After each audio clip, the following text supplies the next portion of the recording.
আমরা এখন যে কাবাটাকে দেখি এটা হচ্ছে স্কয়ার আকৃতির। স্কয়ার মানে কি? বর্গাকৃতি, তাই তো?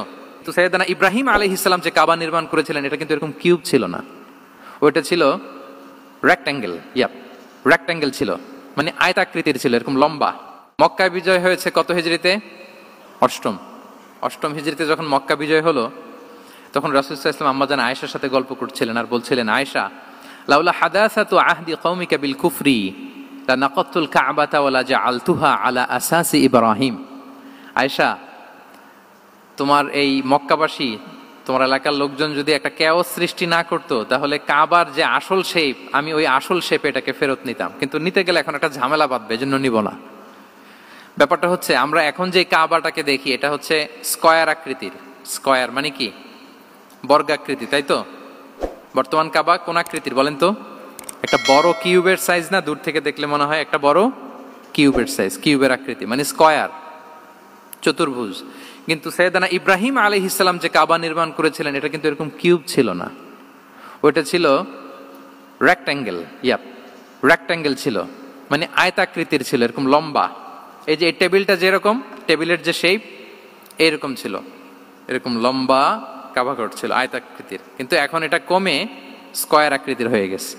এর কারণটা কি? কাবা একবার ওখানে অগ্নিকাণ্ড ঘটার কারণে ধ্বংস হয়েছিল, ফলে কাবাকে আবার রিনোভেশন করা লেগেছিল, পুনর্নির্মাণ। তো কুরাইশরা সিদ্ধান্ত নিয়েছিল কাবা পুনর্নির্মাণে আমরা কোনো হারাম টাকা ইউজ করব না, যার কাছে যত হালাল টাকা আছে নিয়ে আসা হলো। কিন্তু হালাল টাকা যতটুকু জমা হয়েছে এটা দিয়ে পুরো কাবা নির্মাণ হয় না, অর্ধেক হয়। ফলে কাবা যে আয়তাকৃতির ছিল সেটা না হয়ে গেছে কি বলেন? বর্গাকৃতির, মানে স্কয়ার। ওই স্কয়ার কাবাই আজ পর্যন্ত রয়ে গেছে। কিন্তু ওই যে আয়তক্ষেত্রের যে শেপের মধ্যে যতটুকু জায়গা বাকি ছিল ওইখানে দেখবেন একটা ক্রিসেন্টের মতো আছে, হেজরে ইসমাইল, হাতিমে কাবা বলে। ওইটার ভিতরে নামাজ পড়া আর কাবার ভিতরে নামাজ পড়া একই হুকুম।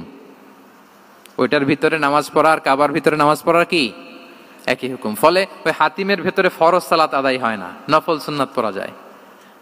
এমনকি কাবার ভেতরেও ফরজ সালাত আদায় করলে আদায় হবে না, কারণ নামাজের ফরজের মধ্যে একটা ফরজ হচ্ছে ইলা জিহাতিল কাবা, টু দ্য ডাইরেকশন অফ কেবলা। আপনার কেবলা মুখী হইতে হবে না। আপনি তো কাবার ভিতরে ঢুকে গেছেন, এখন কাবা কোন দিকে? কাবা তো নাই, বের হইতে হবে। বের হয়ে কাবা মুখী হলে সালাত হবে।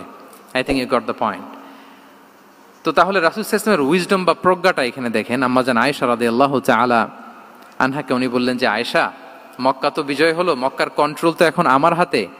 চাইলে আমি কাবাকে ভেঙে সেই ইব্রাহিম আলাইহিস সালামের যে বেইজ এরকম লম্বা করে শেপ দিতে পারি, কিন্তু দিব না। কেননা দিলে মক্কা একটা ক্যাওস হতে পারে। কি হতে পারে? কারণ তারা একেবারে ভেরি রিসেন্ট মুসলমান হয়েছে, তারা না বুঝেই বলবে যে সেই আদি কাবা, মুহাম্মদ এই কাবার অপমান করেছে, কাবাকে ভুলুণ্ঠিত করেছে, সম্মানকে নষ্ট করেছে, এরকম একটা কোশ্চেন রাইজ করতে পারে। এই জন্য আমি করলাম না। সুবহানাল্লাহ, দিস ইজ কল্ড উইজডম। এটাকে কি বলে? প্রজ্ঞা। এটাকে প্রজ্ঞা বলে। তাহলে আপনার জ্ঞান এবং আপনার কমন সেন্স দুইটা যখন কানেক্ট করে তখন সেটা প্রজ্ঞা হয়।